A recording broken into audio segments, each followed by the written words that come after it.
Hey guys, before we get started this week, I just want to let you know that we have a very special announcement. That's right, to celebrate 1 year of the short story workshop, we're hosting our very own short story competition. So if you've written a story that you'd like us to feature on the podcast, send it to us. We want to read it.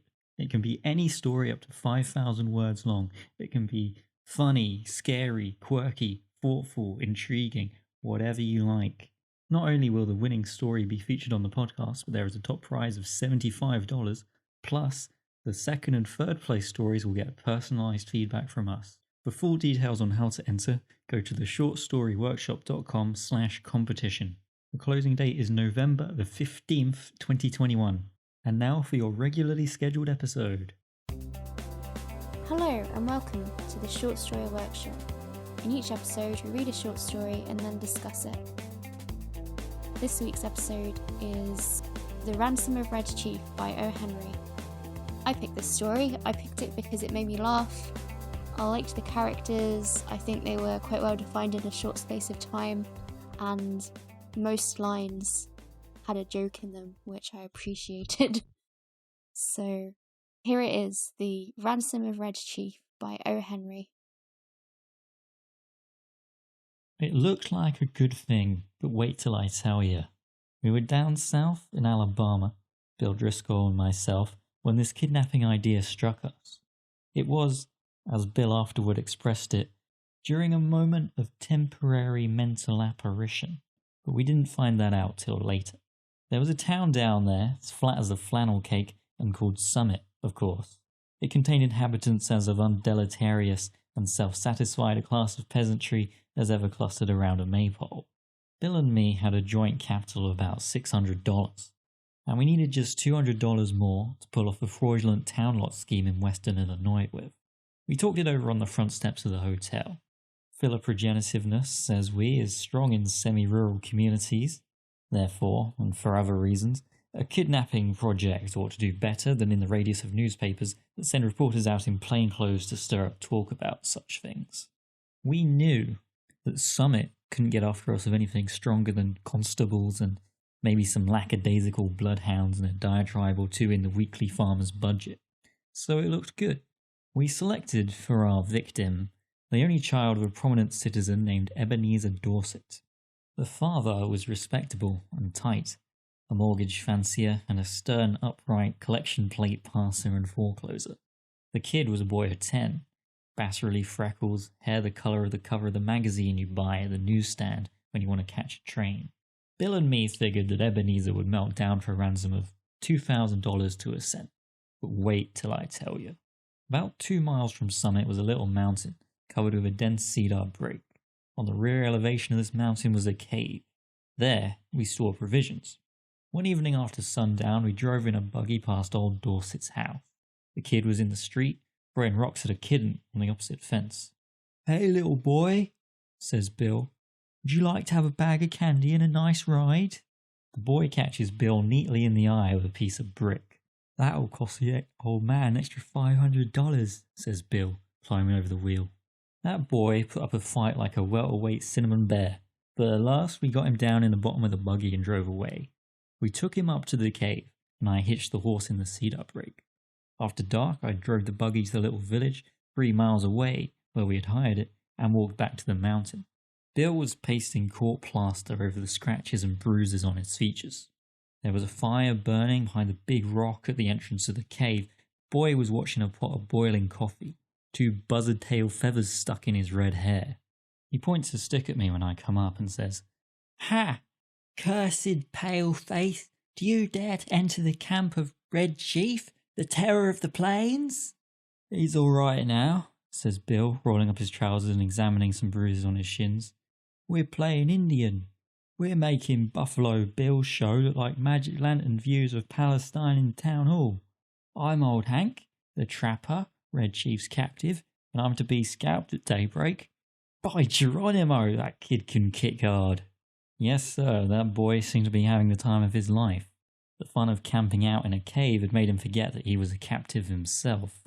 He immediately christened me Snake Eye, the spy, and announced that, when his braves returned from the warpath, I was to be broiled at the stake at the rising of the sun. Then we had supper, and he filled his mouth full of bacon and bread and gravy and began to talk. He made a during dinner speech something like this. I like this fine. I never camped out before, but I had a pet possum once, and I was 9 last birthday. I hate to go to school. Rats say up 16 of Jimmy Talbot's aren't speckled hen's eggs. Are there any real Indians in these woods? I want some more gravy. Does the tree moving make the wind blow? We had 5 puppies. What makes your nose so red, Hank? My father has lots of money. Are the stars hot? I whipped Ed Walker twice Saturday. I don't like girls. He doesn't catch toads unless with a string. Do oxen make any noise? Why are oranges round? Have you got beds to sleep on in his cave? Amos Murray's got 6 toes. Parrot can talk, but a monkey or a fish can't. How many does it take to make 12? Every few minutes he would remember that it was a pesky redskin and pick up his stick rifle and tiptoe to the mouth of the cave to rubber for the scouts of the hated paleface. Now and then he would let out a war whoop that made old Hank the Trapper shiver. That boy had Bill terrorized from the start. Red Chief, says I to the kid, would you like to go home? Oh, what for? Says he. I don't have any fun at home. I hate to go to school. I like to camp out. You won't take me back home again, Snake Eye, will you? Not right away, says I. We'll stay here in the cave a while. All right, says he. That'll be fine. I never had such fun in all my life. We went to bed about 11 o'clock. We spread down some wide blankets and quilts and put Red Chief between us. We weren't afraid he'd run away.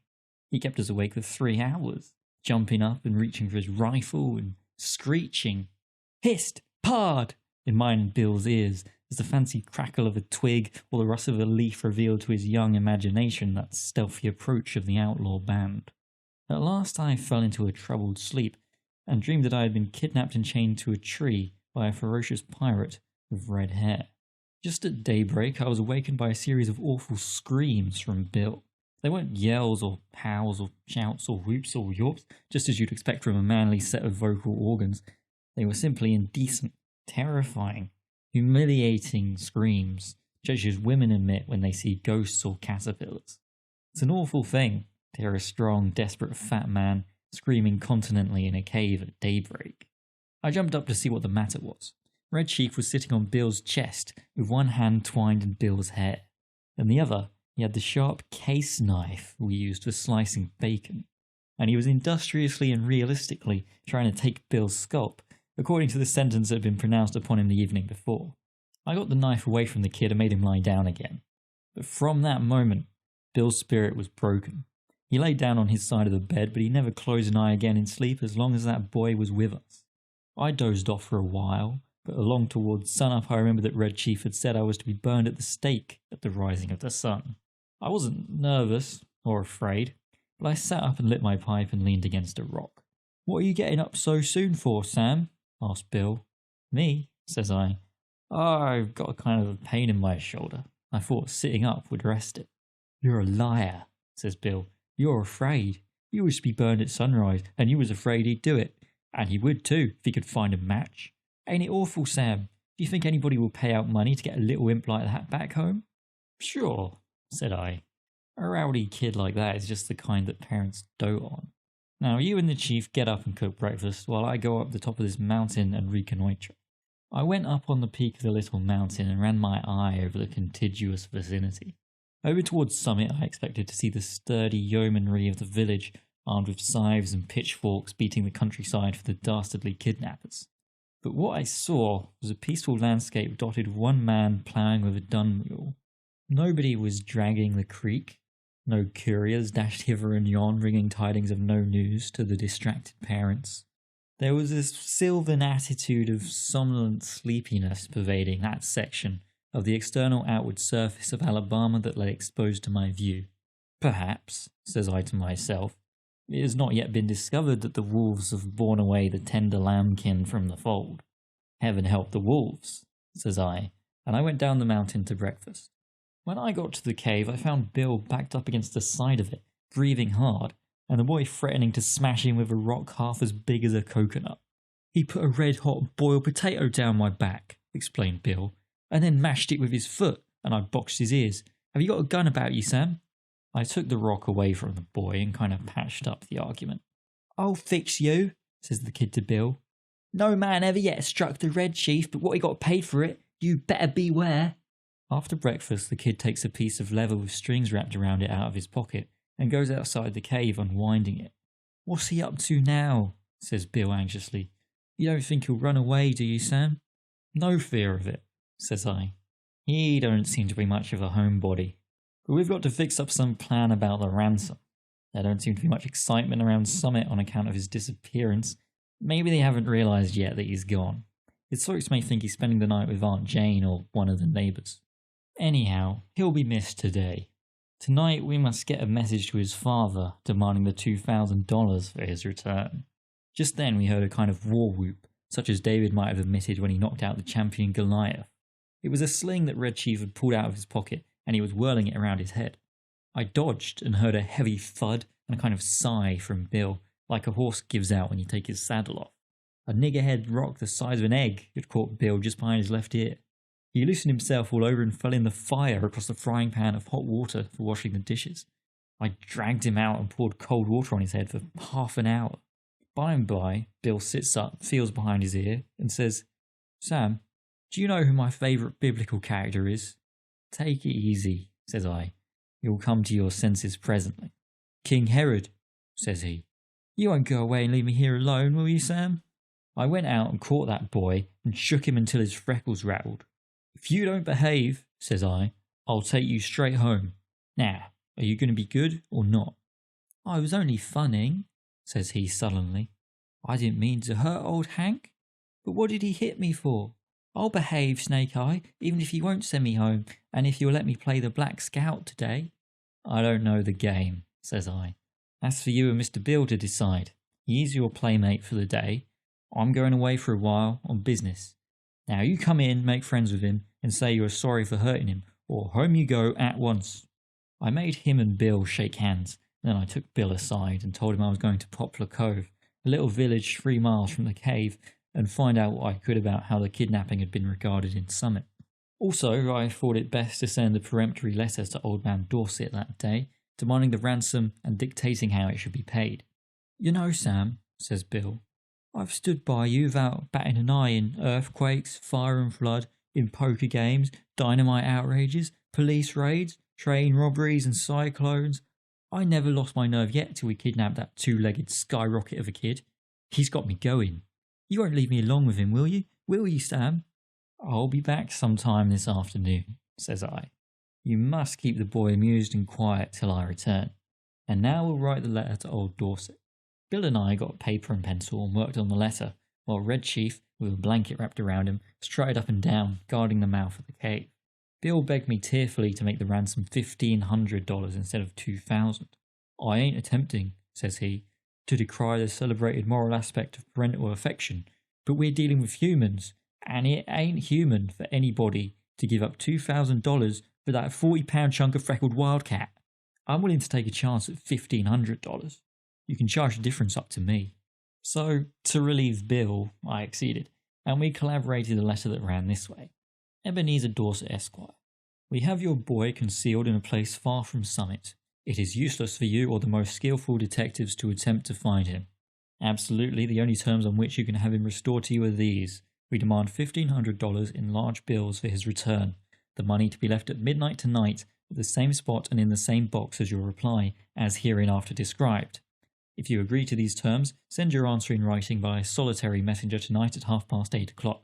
After crossing Owl Creek, on the road to Poplar Cove, there are 3 large trees about 100 yards apart, close to the fence of the wheat field on the right-hand side. At the bottom of the fence post, opposite the 3rd tree, will be found a small pasteboard box. The messenger will place the answer in this box and return immediately to Summit. If you attempt any treachery or fail to comply with our demand as stated, you will never see your boy again. If you pay the money as demanded, he will be returned to you safe and well within 3 hours. These terms are final, and if you do not accede to them, no further communication will be attempted. Signed, 2 desperate men. I addressed this letter to Dorset and put it in my pocket. As I was about to start, the kid comes up to me and says, "Oh, Snake Eye, you said I could play the Black Scout while you was gone." "Play it, of course," says I. "Mr. Bill will play with you. What kind of game is it? I'm the Black Scout, says Red Chief, and I have to ride to the stockade to warn the settlers that the Indians are coming. I'm tired of playing Indian myself. I want to be the Black Scout. All right, says I. Sounds harmless to me. I guess Mr. Bill will help you foil the pesky savages. What am I to do? Asked Bill, looking at the kid suspiciously. You are the hoss, says Black Scout. Get down on your hands and knees. How can I ride to the stockade without a hoss? You'd better keep him interested, said I, till we get the scheme going. Loosen up. Bill gets down on his all fours, and a look comes in his eye like a rabbit when you catch it in a trap. How far is it to the stockade, kid? He asks, in a husky manner of voice. 90 miles, says the Black Scout. And you have to hump yourself to get there on time. Whoa now! The Black Scout jumps on Bill's back and digs his heels in his side. For heaven's sake, says Bill. Hurry back, Sam, as soon as you can. I wish we hadn't made the ransom more than 1,000. Say you quit kicking me or I'll get up and warm you good. I walked over to Poplar Cove and sat around the post office and store, talking with the chore bacons that came into trade. One whiskerando says that he hears Summit's all upset on account of Elder Ebenezer Dorset's boy having been lost or stolen. That was all I wanted to know. I bought some smoking tobacco, referred casually to the price of black-eyed peas, posted my letter surreptitiously, and came away. The postmaster said the mail carrier would come by in an hour to take the mail on to Summit. When I got back to the cave, Bill and the boy were not to be found. I explored the vicinity of the cave and risked a yodel or two, but there was no response. So I lighted my pipe and sat down on a mossy bank to await developments. In about half an hour I heard the bushes rustle. Bill wobbled out into the little glade in front of the cave. Behind him was the kid, stepping softly like a scout, with a broad grin on his face. Bill stopped, took off his hat and wiped his face with a red handkerchief. The kid stopped about 8 feet behind him. Sam, says Bill, I suppose you'll think I'm a renegade, but I couldn't help it. I'm a grown person with masculine proclivities and habits of self-defence, but there is a time when all systems of egotism and predominance fail. The boy is gone. I have sent him home. All is off. There was martyrs in old times, goes on Bill, that suffered death rather than give up on the particular graft they enjoyed. None of them have ever been subjugated to such supernatural tortures as I've been. I tried to be faithful to our articles of depredation, but there came a limit. What's the trouble, Bill? I asks him. I was rowed, says Bill, to 90 miles to the stockade, not barring an inch. Then when the settlers was rescued, I was given oats. Sand ain't a palatable substitute.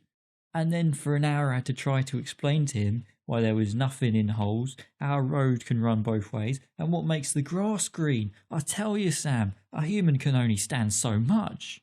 I takes him by the neck of his clothes and drags him down the mountain. On the way he kicks my legs black and blue from the knees down, and I've got to have 2 or 3 bites on my thumb and hand cauterized. But he's gone, continues Bill. Gone home. I showed him the road to Summit, kicked him about 8 feet nearer there at one kick. I'm sorry we had to lose the ransom, but it was either that or Bill Driscoll to the madhouse. Bill is puffing and blowing, but there is a look of ineffable peace and growing content on his rose-pink features. Bill, says I, there isn't any heart disease in your family, is there? No, says Bill. Nothing chronic except malaria and accidents. Why? Then you might turn around, says I, and have a look behind you. Bill turns, sees the boy, then loses his complexion and sits down plump on the ground and begins to pluck aimlessly at grass and little sticks. For an hour I was afraid for his mind, and then I told him that my scheme was to put the whole job through immediately, and that we would get the ransom and be off with it by midnight if all Dorset fell in with our proposition. So Bill braced up enough to give the kid a weak sort of smile, and I promised to play the Russian in a Japanese war with him as soon as he felt a little better. I had a scheme for collecting that ransom without danger of being caught by counterplots that ought to commend itself to professional kidnappers. That tree under which the answer was to be left, and the money later on, was close to the road fence with big bare fields on all sides. If a gang of constables should be watching for anyone to come to the note, they could see him a long way off crossing the fields or in the road. But no siree. 8:30, I was up in that tree, as well hidden as a tree toad, waiting for the messenger to arrive. Exactly on time, a half-grown boy rides up on the road on a bicycle, locates the pasteboard box at the foot of the fence post, slips a folded piece of paper into it, and pedals away again back towards Summit. I waited an hour, and then concluded the thing was square. I slid down the tree, got the note, slipped along the fence till I struck the woods, and was back at the cave in another half an hour. I opened the note, got near the lantern, and read it to Bill. It was written with a pen in a crabbed hand, and the sum and substance of it was this: Dear two desperate men, Gentlemen, I received your letter today by post in regard to the ransom you asked for the return of my son. I think you're a little high in your demands, and I hereby make you a counter proposition which I am inclined to believe you will accept. You bring Johnny home and pay me $250 in cash, and I agree to take him off your hands. You had better come at night, for the neighbours believe he is lost, and I can't be responsible for what they would do to anybody they saw bringing him back. Very respectfully, Ebenezer Dorset. Great Pirates of Penzance, says I, of all the impudent. But I glanced at Bill and hesitated. He had the most appealing look in his eyes I ever saw on the face of a dumb or a talking brute. Sam, says he, what's $250 after all? We've got the money. One more night of this kid will send me to a bed in Bedlam. Besides being a thorough gentleman, I think Mr. Dorset is a spendthrift for making us such a liberal offer. You ain't going to let the chance go, are you? Tell you the truth, Bill, says I. This little he-you lamb has somewhat got on my nerves too. We'll take him home, pay the ransom, and make our getaway. We took him home that night. We got him to go by telling him that his father had bought a silver mountain rifle and a pair of moccasins for him, and we were going to go hunt bears the next day. It was just 12 o'clock when we knocked at Ebenezer's front door. Just at the moment when I should have been abstracting the $1,500 from the box under the tree, according to the original proposition, Bill was counting out $250 into Dorset's hand. When the kid found out we were going to leave him at home, he started up a howl like a calliope and fastened himself as tight as a leech to Bill's leg. His father peeled him away gradually, like a porous plaster. How long can you hold him? Asks Bill. I'm not as strong as I used to be, says old Dorset, but I think I can promise you 10 minutes. Enough, says Bill. In 10 minutes I shall cross the central, southern and middle western states and be legging it trippingly for the Canadian border. And as dark as it was, as fat as Bill was, and as good a runner as I am, he was a good mile and a half out of Summit before I could catch up with him.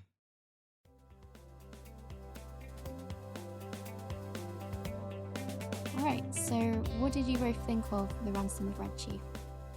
I liked it. Made me laugh. Yeah, that's why I liked it. I just didn't know where it was going, and then I got to the end and I was like, wait. It was just so delightfully unexpected. Like, I knew from the first line I was gonna like it. Also, but wait until I tell you. It just sounds like someone slightly aggravated sitting you down at a bar going, you would not believe what happened to me this week. It's just such a fun way of telling it. I think that's something that is in a lot of O. Henry stories, because as we talked about in our previous O. Henry episode, I think he did do a lot of his work while he was in a bar. So I wonder how much is inspired by all these strange little stories he heard. He has a good way of hooking you in, but I would say that this story is remarkably different from the previous one that we discussed, The Gift of the Magi. There are a few things that are different about it. It's more absurd for a start, I'd say. Nevertheless, what did you think the main differences were? I think the genre is somewhat different, because the other story was more of a kind of a romance with a tragedy of errors kind of situation embedded within it. This is very much just a kind of ridiculous situation, and it's funny how he's managed to characterize these people so well, even though they all seem kind of dubious. Whereas I think all of the characters in the previous story were quite likable. There's an absurdity in this story that wasn't in the last one, and indeed most of his other stories I'd say are more I don't like using the word realistic, but that's the one that came to mind. This is completely potentially unfounded because I've read precisely 2 O. Henry stories. But is there a reason that potentially the reason this one is so absurd is because the kind of realist aspect of the actual story, the kidnapping, is so dark, so it's almost balancing out to kind of keep that comical tone. He's not really a dark, well, he's kind of dark humor in this one, but like it's almost being more absurd to compensate for like something actually quite horrific to do, versus his other stories like The Gift of the Magi being quite a commonplace plot, and therefore it doesn't really need to lighten itself as much. I guess this one is darker in its subject. I don't know if it was based on any kind of real events at all. I think it was mostly just... I think that's I extremely don't think unlikely. it Yeah. was. Although there was that story of, I think, was it Julius Caesar? But I don't know if it's true or not, but there is an urban legend that when Julius Caesar was kidnapped by pirates, he was so annoying to them and told them basically that, what do you mean you're only ransoming me for this much? You have to, like, I'm worth at least double the amount, and he tortured them with, like, telling them his, like, personal poetry and stuff. To the end of it, they were just like, God's sake, no. Get off my ship!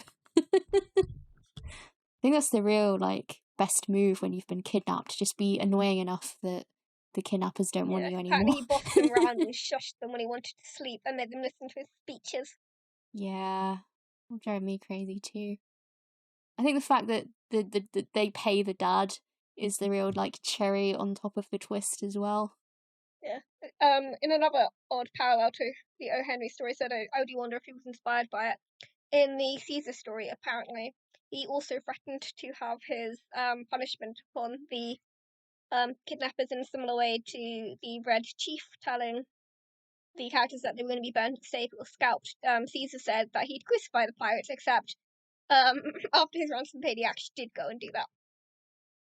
Oh, right. Well, I suppose that's not very surprising, given it's Caesar. Yeah. I don't know. Interesting parallels. Maybe completely irrelevant, but amusing. I don't know. I think there's probably something in that, because it sounds like an old story, the kind of story that someone like O. Henry might have heard. Yeah, okay then. So what was your take on the kidnappers and the way they were characterized? Obviously, kidnapping children is not very, nice, but also I thought they seemed quite, like, very bumbling and kind of endearing, and that they were like, oh no, we just need this much. We're desperate men, Poor old Bill. Yeah. Poor Bill. Getting bullied by a 10-year-old. It was surprisingly good, but I also thought that it was reminiscent of the criminal duo you see in old cartoons, right? Where they're just kind of bumbling around and comically getting into trouble and never actually achieve anything dastardly whatsoever. Kind of affable evil. It was surprising to me how little it dwells on the fact that they're breaking the law. Like, I guess because the main character doesn't really think twice about it, I suppose is the implication. But they don't even, like, really mention it. They're like, oh yeah, we're just going to go kidnap this guy. It's like, all right. This is a perfectly reasonable thing to do when you need money. I feel like in modern stories there would be a moment of angst where they're like, what am I doing? Am I really a good person? And in this story, they're like, who cares about that? I think it's got the kind of tone that you see with, like, kids' adventure stories where you've got a child protagonist and therefore it's not kind of always dwelt with in the same way. It's like, for example, Peter Pan versus the Pirates. It's kind of got that vibe to it to me where they're like, yes, technically you're trying to kill a child, but on the other hand, you kind of just get into it, suspend disbelief, and it's like kind of they'd never like seriously hurt each other, and you kind of know that going in. They want scalping. I'd say, like, the kid is the most violently inclined out of all of them. Yeah. He kicks them, tries to scalp him, and the other guy is seriously worried that he might get burned at the stake, enough so that he wakes up early just to make sure that he doesn't try anything funny. Reasonable, really. Yeah, I agree. If I had Red Chief around, I wouldn't be able to sleep either. To be fair, if I was writing it and wasn't trying to write a comedy, I would have it slowly devolve into more and more sinisterness. You mean, like, on Red Chief's part? Yeah, it'd be great fun. Gotta love a creepy child. I particularly liked this part of characterization where Bill says, I've stood by you without batting an eye in earthquakes, fire and flood, in poker games, dynamite outrages, police raids, train robberies, and cyclones. I never lost my nerve yet till we kidnapped that two-legged skyrocket of a kid. You won't leave me long with him, will you, Sam? I'm desperate to know the backstory of these cyclones, dynamite outrage. What have they been doing? Train robberies. Oh my god. This is very bizarre. It sounds highly exciting. How did they get away with all of this? They've just been bested in this one scenario. I guess maybe that's it. They've pulled off all these other crimes, but they just want to do a simple kidnapping and it all falls apart. So this story is in first person rather than third, with a narrator, as in other O. Henry stories. Did you like it, or did you prefer the Gift of the Magi and the way that one was told? They are different, and he made the right choice with each. Can you explain that a bit more? Why was it the right choice? If you tried to tell this story in third person, you would be too distant from the protagonist, who is a criminal. And I think only by being in first person can we kind of overcome that and because we're in his perspective, we can see past it because he sees past it. If it was told from the third person, I think we'd get caught up in the morality of it a bit too much. Not entirely sure I agree, but that could be from a modern audience perspective rather than O. Henry's time, in which case that would have been more valid. Like, I just don't think people right now are necessarily, they're either overly concerned about it or, like, we have so many criminal protagonists nowadays, it's really quite popular, so I don't necessarily think nowadays that would be the issue. I mean, you can have a criminal protagonist and have them do criminal acts and, be okay with it for the sense of the story. But I think this story actively wants us to root for the protagonist and be on their side and understand their perspective. If you told it from third person and we didn't see inside his head, he would just be a criminal. And maybe you'd have more sympathy for old Red Chief and be like, well, they kidnapped him. They deserved being almost scalped or whatever. I mean, I was absolutely rooting for the kid, but anyway. Wait. Yeah, it would have been like, utter karma, like, go for it, you psychotic little child. I was like, I didn't know how they were going to get out of it. I was like, well, were they ever going to get the ransom? What are they going to do with him? I was worried they might actually, like, shove him down a well or something. That would have been a dark turn. Hadn't read many O. Henry stories at that point, and I knew he liked doing twists, so I did kind of wonder where it was going. I'm really glad it went in the direction that it did, though, because I was like, but this is funny.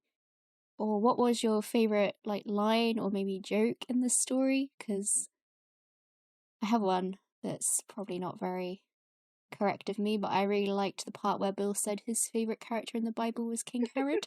It made me laugh. Can you explain that for the uninitiated? It's sort of the background to the Christmas story. King Herod wants to kill all the children to make sure that he stays king or something like that. It's because there was some kind of prophecy about the birth of Christ, who was going to be a child, obviously, at that point, hence, in children. Yeah, so it's a Bible joke. That makes sense. I like the part near the end where the father says in his letter, don't let the neighbours see you bringing him back, because I don't know what they'll do to you. I quite liked when they had supper, and then it starts talking about all the things that the boy was telling them. Because you just get this utter sense of him kind of happily rambling at them like his captive audience. It just made me laugh, and there was just something so childlike in the way of the constant switching topics. And I was like, oh, so that's what this is going to be like?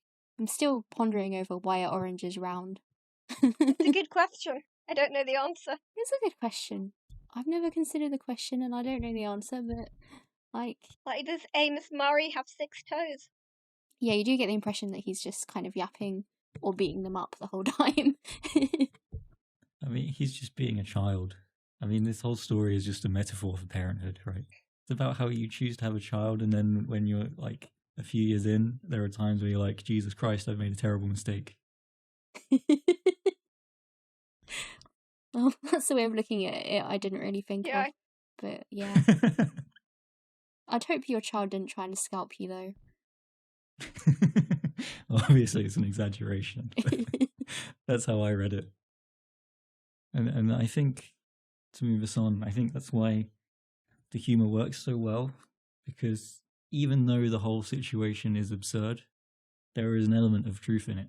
And you always need that element of truth to be like, oh yeah, it would be like that. If you had kidnapped a kid and they just started asking random questions and rambling, you can be like, yeah, that probably would happen, right? And that's what kind of makes it funny. People always think, oh, kids are victims, but kids can be really like annoying and nuisances I mean, as not to well. suggest they should be kidnapped or anything, but like, No. I know there is something relatable about the way the kid behaves in it, and that all of the games he wants to play are kind of recognizable. I think, at least, I recognize him from my childhood. He wants to be an Indian or a cowboy. Yeah, ride around on a horse. Like, I'm pretty sure I remember doing that to my dad. Like, I guess maybe we all recognize little boys like Red Chief. And probably if the kidnappers knew a bit more about like that particular village, they would have picked some other kid to kidnap. yeah, just goes to show, if you're gonna kidnap someone, do your research. Be a proper criminal. Yeah, at least get a dossier or something. Yeah. They were so careful on every other aspect. They didn't think to consider the personality of the child. It was their undoing as kidnappers. Okay, so I think we all agree this story is funny and it uses humour well. So things like using cultural references and twisting our expectations. Do you have any like things you particularly like in humour writing, or any tips on how to do that kind of thing? I gave my answer already. You gave your answer already. You were a question ahead. Sorry. It came up, so Yeah, it's fine. I find humour really difficult. Like, subverting expectations, I guess, is one way to do it. I guess making truthful comments, except it's not as simple as that, and I don't know how to pinpoint it because I have one very specific form of humour and I don't get to pick when I use it and when I don't. The humour chooses you. You do not choose the humour. I have no control over my humour writing. It's always dark and dry. What would your humour tips be? I mean, humour is all about subverting expectations, but you still need to be saying something that's true. Like, I can subvert expectations by suddenly just being like, hey, popcorn, and that's just random. That's very Even like Mel laugh. Timing. Yeah, but that's so naughty's like internet humour. That's what it was. It was just like, lol, I'm so random, cats, you know.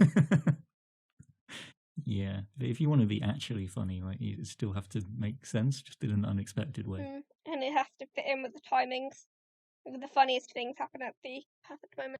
Yes, you should be careful about the way in writing. You need to think about your order of your words as well, and the rhythm of them. And the end of the sentence kind of has a hidden emphasis on it, right? So what you want to do is you want to put the funny word at the end. That's particularly important in humour then, like the way you write sentences?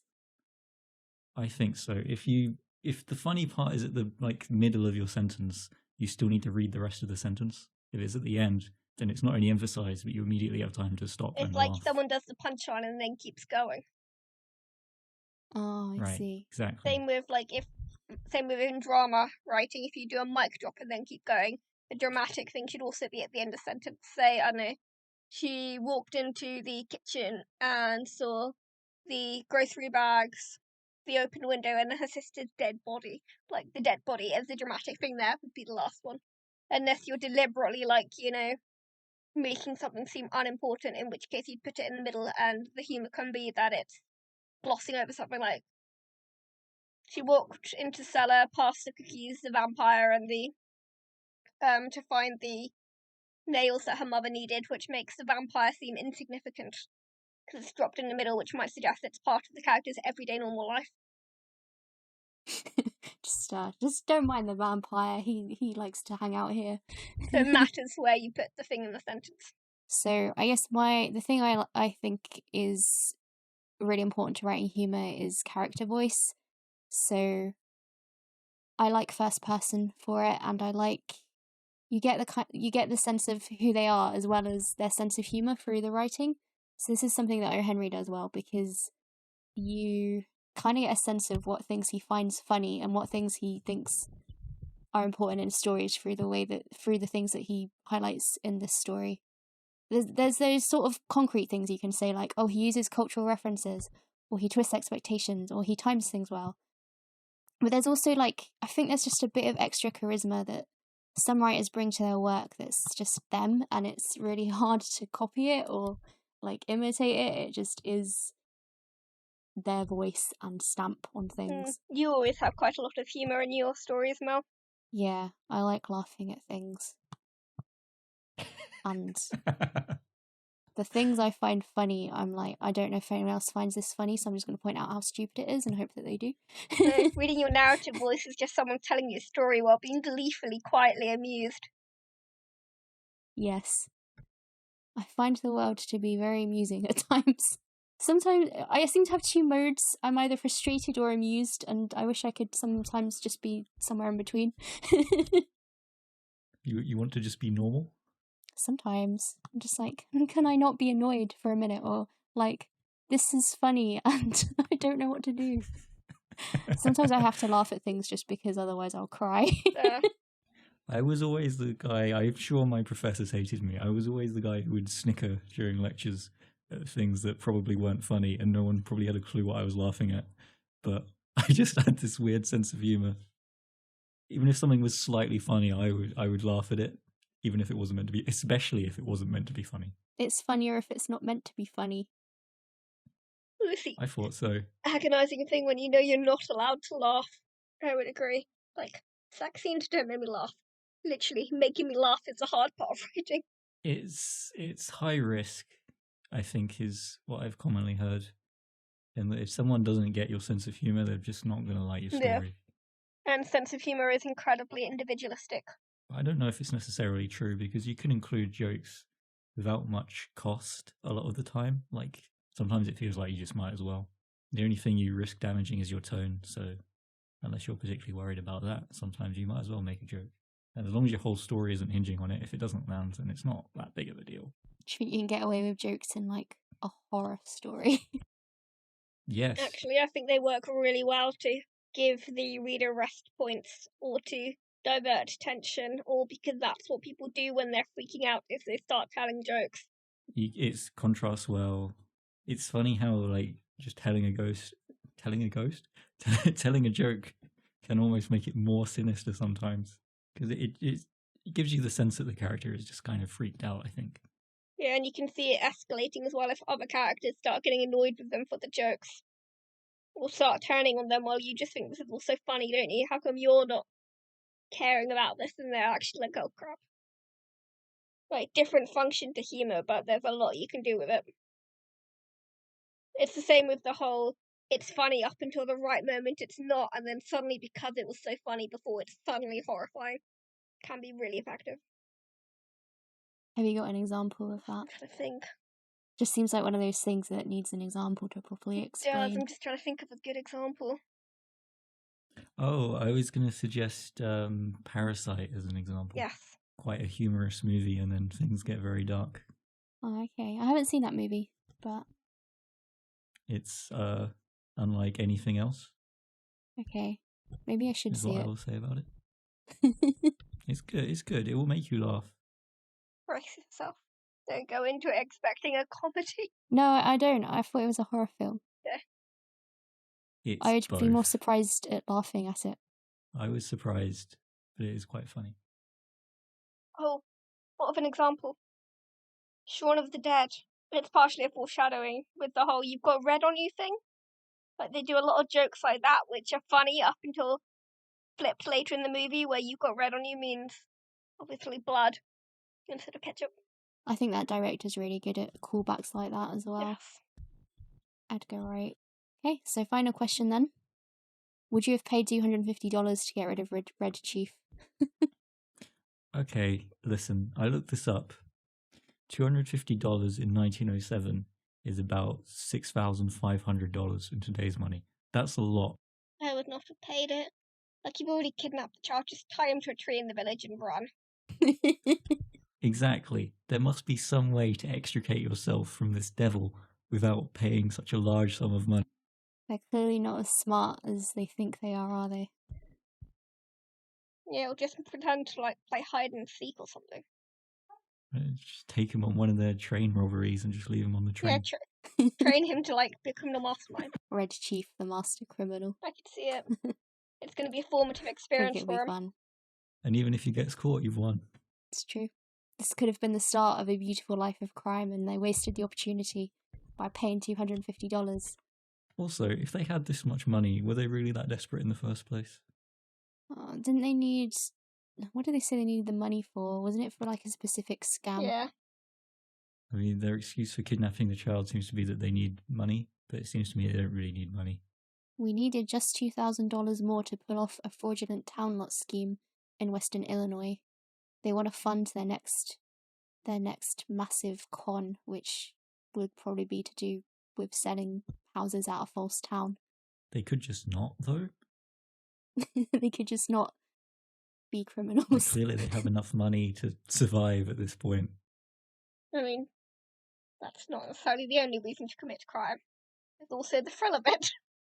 They want more money. The I camaraderie. mean, they signed their ransom note as two desperate men, which I think is very disingenuous. Well, yeah, you're not going to say, I don't really need the money, No, I'm just are you? saying that at first, when I first reading, I took that at face value, and I can see I was clearly misread. I'm not going to talk about O. Henry because we already talked about him on one of our previous episodes, The Gift of the Magi, I don't know how you say it. We talked about how to say it in the episode. You're the only one who's correctly remembered how to say it. I believe it is Magi. It is Magi, okay.